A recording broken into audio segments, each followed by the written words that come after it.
Sa ibang balita, pinalawak na ligtas, tigdas vaccination ng Department of Health, umarangkada na. At ang unang stop nito ay sa Mindanao. Ang sentro ng balita niya nihatid ni Regine Lanuza ng PTV Davao. Yes, Regine?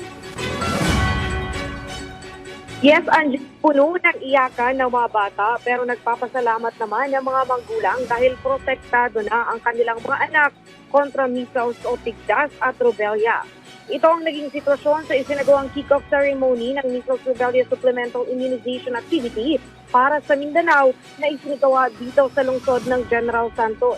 Pinangunahan mismo ni Department of Health Secretary Teodoro Herbosa ang nasabing aktibidad kung saan siya mismo ang naunang nagbigay ng bakuna sa isa sa mga bata dito.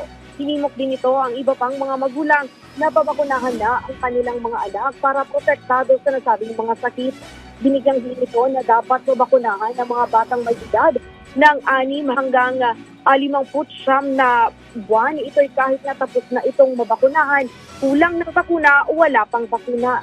Paglilin ng palihim na kailangang makatanggap pa rin ng bakuna matapos ng mabakunahan bilang dagdag proteksyon, lalo na ngayong tumataas umano ang kaso ng nasabing sakit.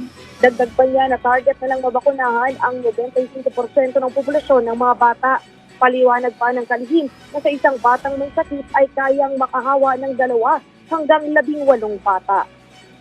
Angelique, dito sa General Santos City, nakapagdala ng nasa 63 kaso ng measles rubella noong nakaraang taon. Kaya target nilang mabakunahan ang mahigit 540,000 na mga bata ngayon. Angelique? Okay, maraming salamat, Regine Lanuza.